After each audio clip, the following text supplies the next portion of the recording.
Subscribe करिए हमारे channel target UP TET CTET को और बेल आइकन को दबाइए।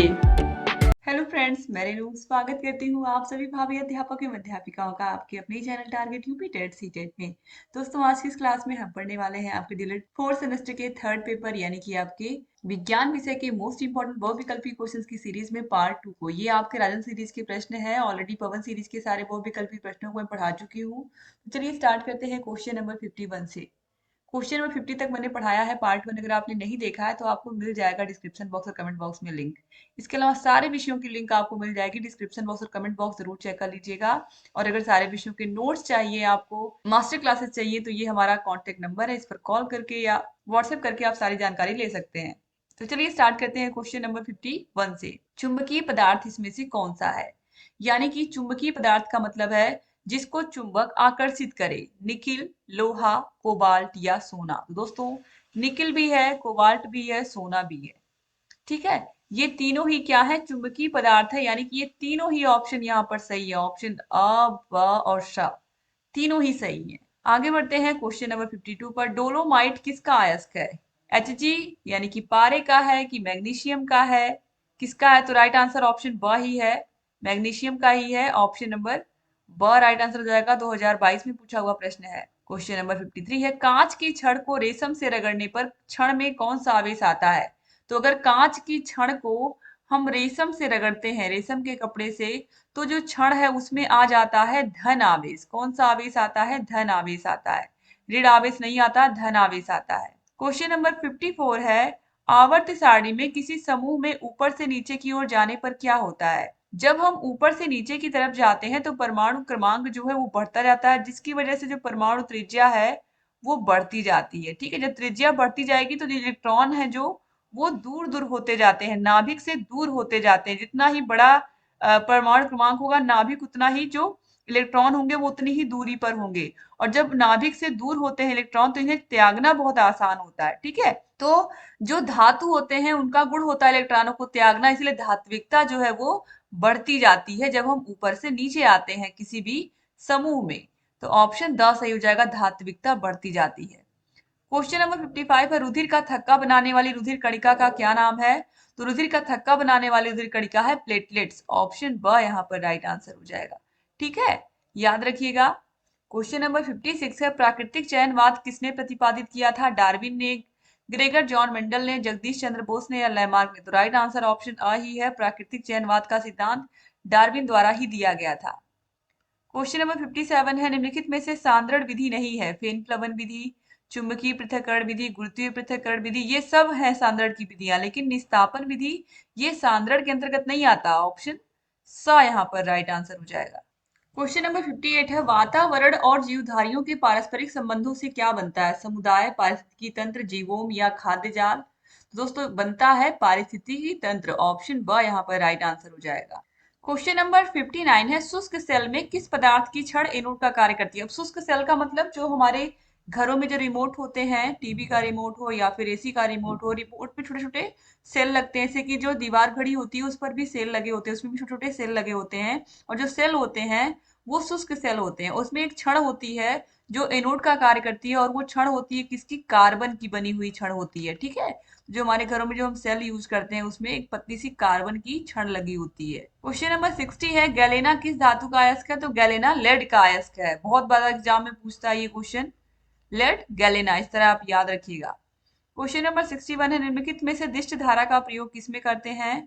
यानी कि डीसी करंट का। ऑलरेडी मैं आपको बता चुकी हूँ कि पंखा, टीवी, कूलर, ठीक है, इनको हम करंट से भी चलाते हैं, डीसी से भी चलाते हैं। लेकिन जो टॉर्च है, टॉर्च को हम बैटरी, ये जो बैटरी अभी आपने देखा है यहाँ पर, ये इससे भी चला लेते हैं। ठीक है, ये जो सेल है शुष्क सेल से भी चल जाती है, और इस तरीके से इसको हम डीसी करंट ही कहेंगे। तो इसीलिए यहाँ पर ऑप्शन ब को ही हम राइट आंसर मानेंगे। बाकी सब में एसी करंट भी चल जाएगा। हालांकि अब टॉर्च भी ऐसे आने लगे हैं जो बिजली से भी चलते हैं, लेकिन यहाँ पर हम ऑप्शन ब को ही चूज करेंगे, टॉर्च। ठीक है, क्योंकि अक्सर हम टॉर्च का नाम जब लेते हैं तो हमारे दिमाग में वो सेल वाला टार्च ही आता है। क्वेश्चन नंबर 62 है। पौधों और जंतुओं के बीच की कड़ी कौन है? अमीबा, यूग्लिना, वायरस या क्लेमाइडोमोनास?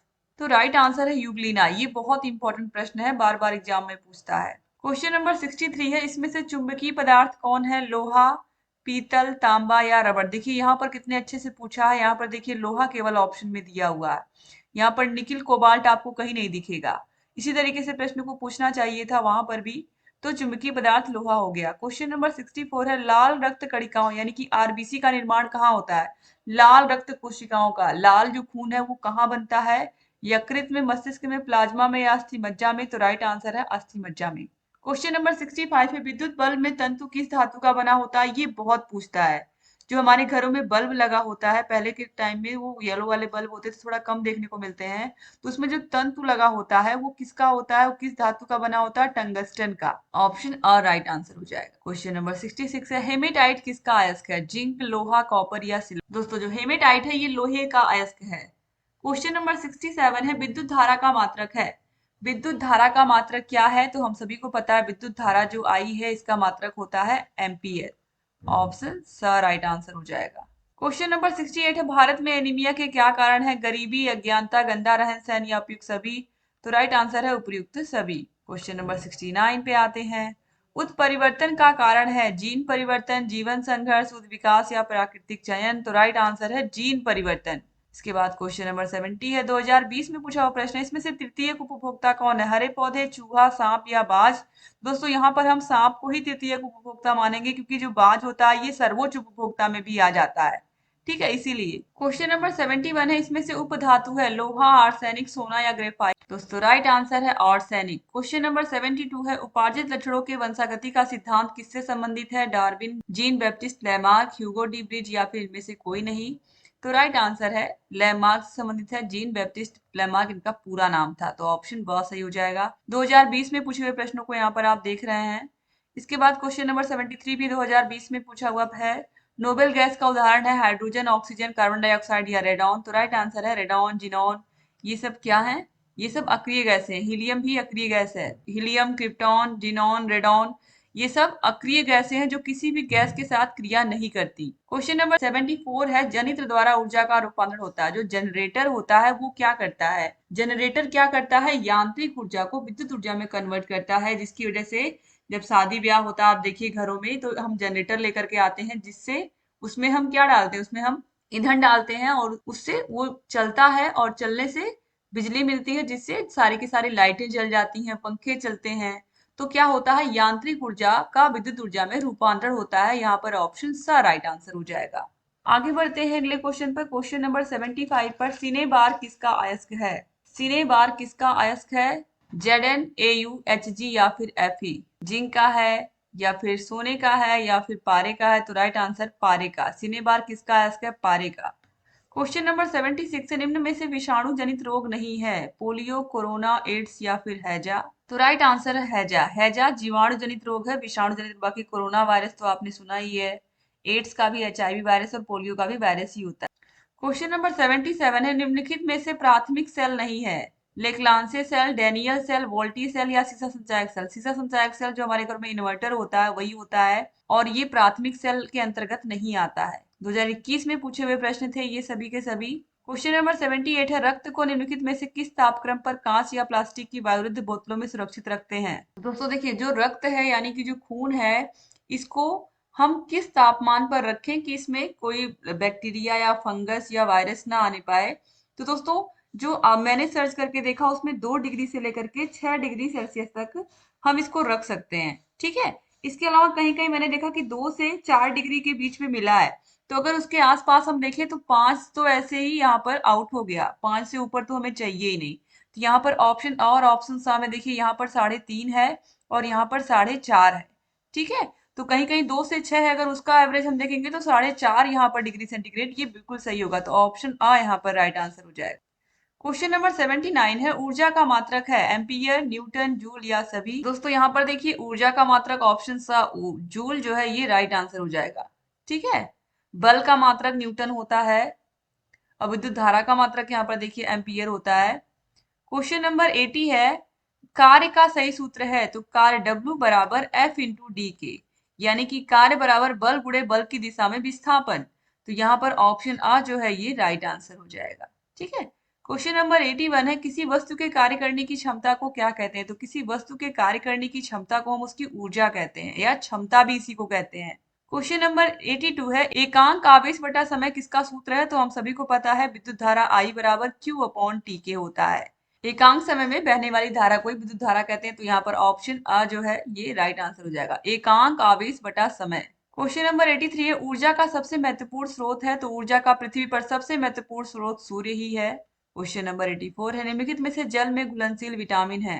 तो मैंने आप लोगों को इस तरह से एक जार बना करके उसमें मैंने बताया था कि अगर आप इस जार में कीड़ा डालोगे, कीड़ा कीड़ा डालोगे, अगर पानी है तो पानी में वो गलेगा नहीं। कीड़े को अगर आप डालोगे तो वो पानी में ऐसे पड़ा रहेगा, यानी कि विटामिन के, vitamin E, vitamin D, vitamin A, ये जो है ए डी ई के, ये जल में नहीं घुलते हैं। तो ऑप्शन सा सही हो जाएगा। तो बचे कौन? बी और सी, यानी कि ये जल में घुलते हैं। तो याद रखिएगा कि जो विटामिन ए डी ई के हैं ये दोस्तों जल में नहीं घुलते हैं, ये जल में नहीं घुलते हैं।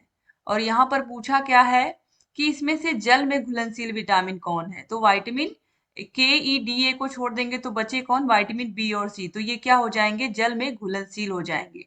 बस आपको यही याद रखना है कि के ई डी ए कीड़ा, इस तरह आप याद रखोगे, के ई डी ए कीड़ा, कीड़ा जो होता है वो जल में नहीं घुलता है, यानी कि ये जल में अघुलनशील है।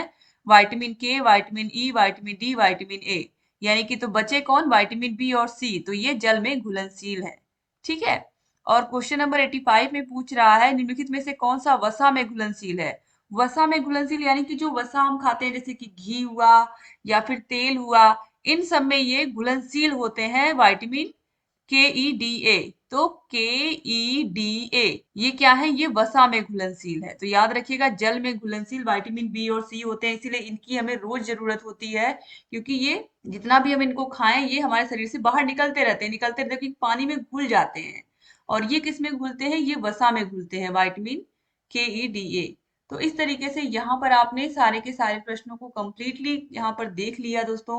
तो अगर आपको क्लास अच्छी लगी है तो प्लीज क्लास को शेयर करिएगा। और अगर आपको 8 के 8 विषयों के हाथों से लिखे हुए नोट्स चाहिए, सारे विषयों की क्लासेस, सारे विषयों की मास्टर क्लासेस, सारे विषयों के चैप्टर वाइज टेस्ट, सारे विषयों के प्रीवियस ईयर क्वेश्चन पेपर्स, ये सब अगर आपको चाहिए तो ये सब आपको मिल जाएंगे हमारे ऐप में।